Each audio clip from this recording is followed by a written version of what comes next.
Hello বন্ধুরা, আসসালামু আলাইকুম। আজকে আমি আমার পুত্র সন্তানের পকেটটা ফাঁকা করার জন্য একটা রেস্টুরেন্টে চলে এলাম। সারাটা দিন আজকে কিছুই করিনি। ভোরবেলাতে আলু ভর্তা গরম গরম ঘি দিয়ে রান্না করে খাইয়ে 14 গোষ্ঠীরে বিদায় করে দিয়ে তারপর আমি সারাটা দিন শুধু রেস্ট আর রেস্ট করেছি। ঘরের ভিতরে যাবা ছিল তাই খেয়ে খেয়ে আমি ছিলাম। এখন তো রাত্রের বেলায় তো কিছু খেতেই হবে। রাত্রের বেলায় আমাকে কিচেনে মোটেও ঢুকতে ইচ্ছা করতেছে না। আব্বাজান ঘরের ভিতরে ঢোকার সাথে সাথে বললাম, আব্বাজান তুমি তো টিউশনি করো, কিছু স্যালারি পেয়েছো আমি শুনেছি, এখন আমাদেরকে কিছু খাওয়াবো। আমার মোটেও কিচেনে ঢুকতে ইচ্ছা করতেছে না। তখন আব্বাজান বলল, মুস্কি একটা হাসি দিয়ে বলল, আম্মু কি খাবার, চলো। তেলে চলে তড়ি ঘড়ি করে আমরা 3 মাই পুঁতে রেডি হয়ে বের হয়ে গেলাম। আমাদের বাসারই খুবই কাছে সুন্দর একটা রেস্টুরেন্ট প্লাস কমিউনিটি সেন্টার, এটা নতুন হয়েছে। শুধু বাইরে থেকে দেখেছি এটা ডেকোরেশন করতেছে। এখন ভিতরে তো দেখারও খুব ইচ্ছা এবং রত দেখা হবে, কলাও বিক্রি করা হবে। আমার রান্না করা লাগবে না। পুত্র সন্তানকে পটায় পাটায় এখানে নিয়ে আসলাম। এসেই দেখি যে আমরা বের হচ্ছি, ওই মুহূর্তে পুত্র সন্তানের বাপ জানাবর চলে আসছে। কি ব্যাপার, তুমি কাবাবের মধ্যে হাড্ডি হলা কেন? আমার বাচ্চারা তো আমাকে খাওয়াইতে নিয়ে যাইতেছে, তুমিও খাবা নাকি? বলো যে তোমরা যাও, আমি এশারে নামাজটা পড়ে আসি। এখানে আবার কমিউনিটি সেন্টারের পাশে আবার মসজিদে উনি নামাজ পড়ে আসবে।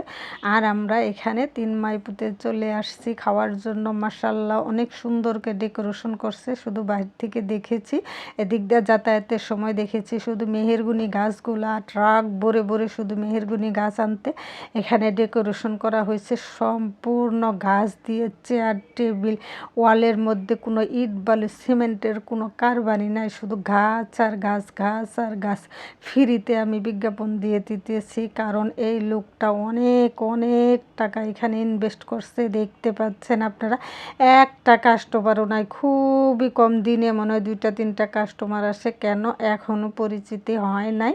এটা পরিচিতি হইলে অবশ্যই আসবে। বিয়ের কমিউনিটি সেন্টার, বিয়ে, জন্মদিন সব কিছুরই এখানে অর্ডার নেওয়া হয় এবং অল টাইম খোলা থাকে রেস্টুরেন্ট হিসাবে। এদিকে খাবার সিলেক্ট করতেছে আমার আব্বাজান আর জিজ্ঞেস করতেছে, কি খাবা? আজকে তোমার পকেটটা আমি ফাঁকা করেই ফেলবো, কারণ মাঝে মাঝে স্যালারি পেয়ে ওর বাপজানকে প্যান্ট এনে দেয়, 3,000-4,000 টাকা তুমি প্যান্ট এনে দেয়, আর আমারই কিছুই দেয় না। আজকে শুধু আমি ওর পকেটটা ফাঁকা করে ছাড়বো। আর আমার মোটেও কিচেনে ঢুকতে ইচ্ছা করতেছে না। খাবারটা অর্ডার দিয়ে আমরা ঘুরে সব পুরো কমিউনিটি সেন্টার দেখতেছি। এখানে বাবা গো কি সুন্দর 2টা চেয়ার বসায় রাখছে। এরা বলতেছে আসো বসো, বরকনের জন্য সাজিয়ে রাখছে। গেলে লাঙ্গর বানাইছে, কি সুন্দর গ্রামের দৃশ্য আছে, সব কিছু আছে এটার ভিতরে।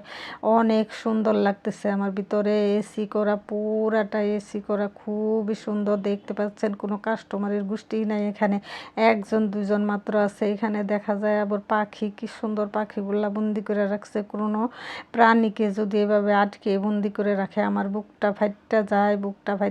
এভাবে আটকে রাখা ঠিক না। এরা মুক্ত আকাশে উড়ে বেড়াবে কেন? এই মানুষগুলা, বোকা মানুষগুলা বুঝে না। পাখিগুলো অবাক দৃষ্টিতে তাকিয়ে আছে, কেউ কাঁদতেছে, কেউ হাসতেছে, কেউ রোমান্টিক করতেছে।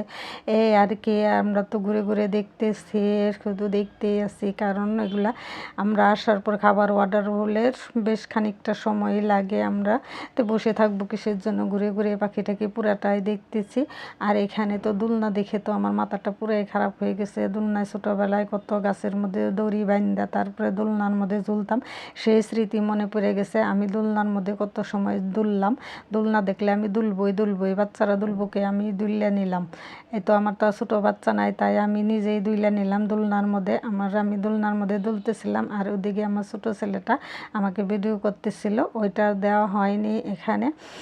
আর দেখতে পাচ্ছেন এই যে বিভিন্ন জায়গায় সুন্দর টু পিস অনেক কিছুই আছে। আপনারা চাইলে অবশ্যই আসতে পারেন। এটা হচ্ছে ক্যামে এভিনিউ 5 মিরপুর 11-তে পড়ছে।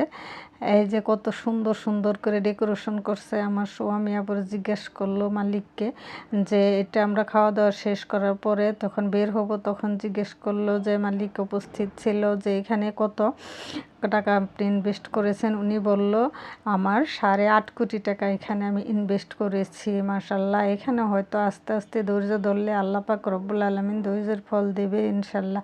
আস্তে আস্তে যখন পরিস্থিতি হয়ে যাবে তখন হয়তো কাস্টমার আসবে। ওই যে আমার স্বামী আইসা পড়ছে নামাজ পড়ে, ওনাকে আর অফিস থেকে আসার পর আর ভিতরে ঢুকতে দেয়নি, উনি মসজিদে নামাজ পড়েই তারপর চলে আসছে। এখন আমরা খুব মজা করে সবাই মিলে খুব মজা করে খাবো। এখানে আমার আবার চিকেন মোটেও ভালো লাগে না, আমি গরুর মাংস নিয়েছি এবং বাটার নান নিয়েছি। এক বাটি মাংস 500 টাকা আর বাটার নানের পিস হচ্ছে গিয়ে 70 টাকা পিস। নানটা তেমন একটা ভালো ছিল না, সত্যি কথা বলতেছি, নানটা তেমন একটা ভালো ছিল না, তারপরও আসছি, কিন্তু বিফটা অনেক ভালো ছিল, মজার ছিল। আর এখানে আমরা খাইয়া দেয়া একদম পরিষ্কার টনটনা হয়ে গেছি। তারপরও আবার এই যে দেখতে পাচ্ছেন আমার ছেলেটা পে করতেছে, কার্ডে পে করলে হয় কি ব্যাট দিতে হয় না, এখানে আবার ব্যাটও দিতে হয়, খাইলেও ব্যাট দিতে হইব, কোনো জায়গায় পোশাক কিনতে গেলেও ব্যাট দিতে হইব। হায় রে ব্যাট দিতে দিতেই ক্লান্ত। ওইখানে ব্যাট আমরা দেই ঠিকই, 200 টাকার জিনিস কিনলে আমাকে 20 টাকায় ব্যাট নিয়ে নেয়। এই যে এখানে আবার সুন্দর হাত ক্লিন করার জন্য সুন্দরগুলা বেসিন বসিয়ে রাখছে। এদিকে কোনারে সুন্দর শোপিস রাখছে। অনেক বাচ্চারা আছে, ছবি টবি তুলবে, অনেক কনে আছে ছবি তোলার জন্য খুবই সুন্দর জায়গা ভিডিও করার জন্য। আর আমরা ঘুরে সবটাই দেখে নিলাম, দেখে তারপরে টিন করে খাইয়ে দেয়। এখন আমরা বাসার উদ্দেশ্যে রওনা দিলাম। আমাদেরকে রিক্সা অটোতে কোনো কিছুতে উঠতে হয় না, কারণ পায়ে হেঁটেই যাওয়া যায়, আমাদের বাসাটা খুবই কাছে এই জন্য। আর এখানে কোল্ড কফিটা সর্বনিম্ন প্রাইস হচ্ছে একটা কোল্ড কফির দামটাও নেয় 170 টাকা। তারপরে বা পকেট ভরে টাকা নিয়ে তারপরে খাইতে আসতে হবে। খাওয়া দাওয়া শেষ করে আমরা একটু রাস্তা দিয়ে, যেহেতু রাত, কোনো কাজ নেই, নামাজ কালাম করে আসছি, খাওয়া দাওয়া করে গেলাম। এখন বাসায় যেয়ে আমার টুনিকে খাইয়ে তারপরে রেস্ট। সবাই সুস্থ থাকবেন, ভালো থাকবেন, আল্লাহ হাফেজ।